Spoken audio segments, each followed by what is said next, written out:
Hi everyone.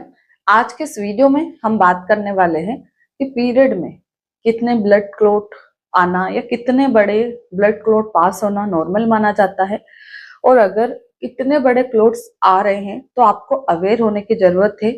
किस बीमारी का ये संकेत हो सकता है, इसी के बारे में वीडियो में विस्तार से जानेंगे, तो वीडियो को पूरा देखें। तो आइए हम जानते हैं कि पीरियड में ब्लड क्लॉट आते क्यों हैं। देखिए, पीरियड एवरी मंथ महिला को आने वाली चीजें, यानी कि चीज क्या, मंथली पीरियड साइकिल रेगुलर होना सभी महिलाओं का बहुत जरूरी है। मान लो अगर किसी महिला के पीरियड इनरेगुलर हो रहे, टाइम पे पीरियड नहीं आ रहे, बहुत डिले हो के पीरियड आ रहे, तो जब बहुत दिनों में पीरियड आते हैं तो एंडोमेट्रियम की लाइन काफी टाइट सी और काफी मोटी हो जाती है। ये हार्मोन की गड़बड़ी की वजह से हमारे पीरियड इनरेगुलर होते हैं। और कई महिला ऐसी होती है जिनका पीरियड बिल्कुल एक्यूरेट टाइम पे आता है, एक दो दिन ऊपर नीचे चलता है। जनरली हम लोग 7 दिन पहले या 7 दिन बाद तक आने को नॉर्मल मानते हैं। अगर इन 7 दिनों से अगर आपका पीरियड 5 दिन जल्दी 5 दिन लेट आता है, 3 दिन पहले 3 दिन लेट आता है, या 7 दिन तक भी ऊपर नीचे होता है, तो ये एक एवरेज है कि इस साइकिल को हम नॉर्मल मानते हैं। बट अगर आपका पीरियड 8 दिन पहले आ जाता है या 8 दिन चढ़ के आ रहा है, तो फिर इस पीरियड साइकिल को रेगुलर नहीं माना जाता है, ये इनरेगुलर साइकिल होती है। तो इसके लिए हमें इलाज लेने की जरूरत रहती है। अब हमारे पीरियड एवरी मंथ आ रहे, टाइम पे आ रहे, तो हमें ब्लड क्लॉट गिरते हैं। जनरली महिला को पीरियड आते हैं तो हम पैड यूज करते हैं, कोई टेम्पोन यूज करता है, कोई मेंस्ट्रुअल कप यूज करता है, कोई पीरियड्स पैंटी यूज करती है।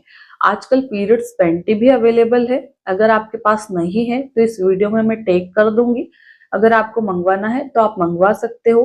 पीरियड पैंटी बहुत अच्छी रहती है, मैं खुद भी उसको यूज करती हूँ। हमारे नॉर्मल पैंटी की तरह ही आती है, पर वो जैसे बच्चों के डायपर रहते हैं इस तरह की रहती है, थोड़ी हैवी रहती है। हमारी नॉर्मल पैंटी में उतना वजन नहीं रहता है, पर यह है कि आप बार बार पैड चेंज करने से बेहतर है कि हम सुबह पहनो, शाम को उसको हटा के दूसरी पहन लो। कम से कम 1 साल तक हमें चल ही जाती है। लीकेजिंग की कोई भी प्रॉब्लम नहीं होती है। जैसे पेट से किसी को इरिटेशन है, प्राइवेट पार्ट में इचिंग होती है, दाने पड़ जाते हैं, वहां की जगह छिल जाती है, कटाव हो जाता है ना, तो ये सारी चीजें हमें नहीं होती है। काफी सेफ रहती है पीरियड्स पैंटी, और इनके कोई साइड इफेक्ट नहीं रहते। अगर आपको मंगाना है तो आप बिल्कुल मंगा सकते हैं। तो जैसे कि अगर आप मेंस्ट्रुअल कप यूज कर रहे हैं, तो कप में तो हमें पता नहीं चलेगा कि आपको क्लॉट पास होते या नहीं होते, पर हम पीरियड्स पैंटी यूज कर रहे, पेड यूज कर रहे, तो हमें समझ में आता है।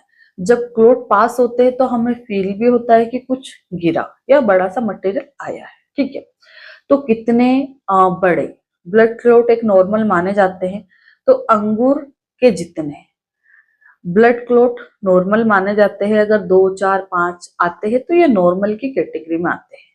बट अगर आपको अंगूर से बड़े, यानी कि बेर के साइज के या 2-3 अंगूर के बराबर एक एक क्लॉट पास हो रहा है, तो फिर ये एबनॉर्मल साइन है। अब ये एबनॉर्मल साइन क्या हो सकता है, जैसे कि देखो, कई सारे ऐसे रीजन होते हैं जिसकी वजह से हमें ब्लड क्लॉट पास हो सकते हैं। हमारी बॉडी में हार्मोन की गड़बड़ी की वजह से भी ब्लड क्लॉट पास होते हैं। जैसे मान लो कभी हमने रिलेशन बनाया है, यानी कि इस महीने हमने ओवुलेशन पीरियड में रिलेशन बना लिया, वहां पे हमने प्रेगनेंसी से बचने के लिए अनवांटेड 72 टेबलेट का उपयोग कर लिया, तो क्या होता है कि जब वो अनवांटेड 72 टेबलेट हम प्रेग्नेंट होने से बचने के लिए यूज करते हैं, तो वो टेबलेट हमारी जो एंडोमेट्रियम का जो स्ट्रक्चर रहता है, बच्चादानी की जो इनर परत रहती है, जो पीरियड लाने के लिए रिस्पॉन्सिबल रहती है, उसका स्ट्रक्चर गड़बड़ कर देती है। उसका जो बनने का तरीका उसको डिस्टर्ब कर देती है। तो इस वजह से भी ब्लड क्लॉट आपको पास हो सकते हैं। तो अगर ऐसी कोई मेडिसिन आपने यूज की इस महीने, अनवांटेड 72, आई पील, एम पील, तो यहाँ घबराने की बात नहीं है। ये हार्मोन की गड़बड़ी की वजह से आपको ब्लड क्लॉट पास हो रहे। पर अगर यही शेड्यूल आपको एवरी मंथ आ रहा है तो फिर ये नॉर्मल नहीं है। इसके लिए हमें डॉक्टरी सलाह की जरूरत रहती है। इसके बाद में दूसरा कारण रहता है कि जैसे कोई महिला प्रेग्नेंट होने के लिए तैयारी कर रही है, टाइम टू टाइम रिलेशन बना रही है, पर उसने कंसीव कर लिया, पर किसी कारण से उसका इम्प्लांटेशन फेल हो गया, तो भी आपको बड़े बड़े अंगूर की साइज के या अंगूर से थोड़े बड़े ब्लड क्लॉट पास हो सकते हैं। तो ये 1 महीने अगर आते हैं तो ये नॉर्मल है, इसमें कोई टेंशन लेने की या घबराने की जरूरत नहीं है। बट यही चीज एवरी मंथ आपको रिपीट हो रही, 2 महीने 3 महीने आपने नोटिस किया है, तो फिर इस पे हमें ध्यान देने की जरूरत है। इसके अलावा हमें ब्लड क्लॉट कब पास हो सकते हैं, जैसे कि आपकी बच्चादानी में इंटरनल सूजन है, एडिनोमायोसिस है, तब ये समस्या देखी जाती है।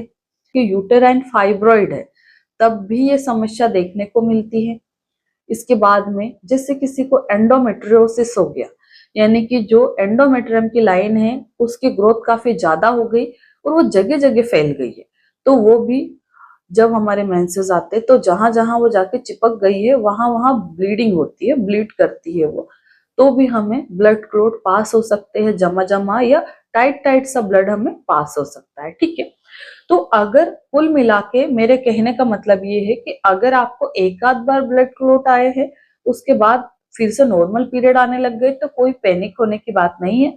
बट ये चीज अगर हमें एवरी मंथ रिपीट हो रही, साथ में अगर आपको बहुत ज्यादा पेट दर्द हो रहा है, कमर में दर्द है, उठा नहीं जा रहा पीरियड में, तो यहाँ पे आपको इलाज लेने की बहुत ही ज्यादा जरूरत है।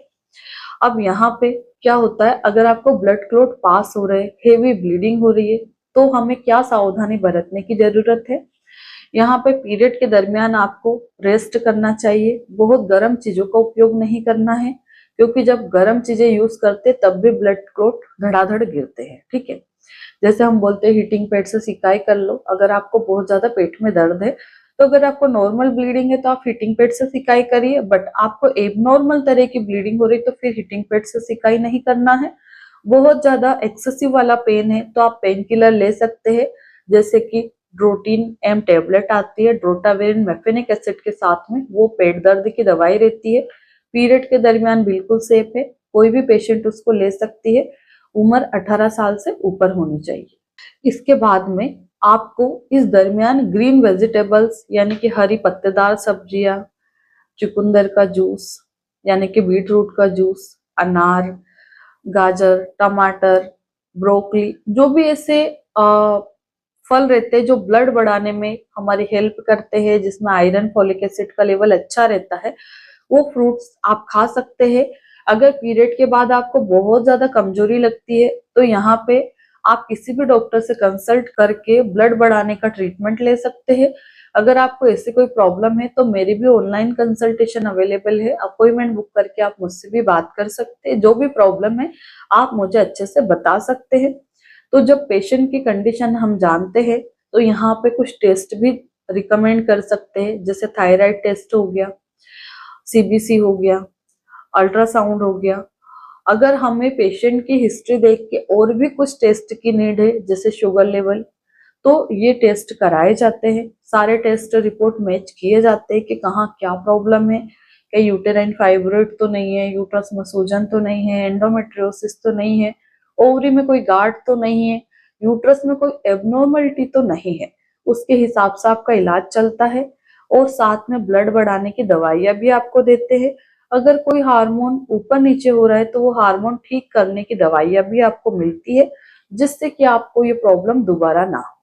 आशा करती हूँ इस वीडियो के माध्यम से मैं आपको अच्छे से समझा पाई हूँ कितने बड़े ब्लड क्लॉट हम नॉर्मल मानते हैं और कितने बड़े आते हैं, तो हमें डॉक्टरी सलाह की जरूरत है। धन्यवाद।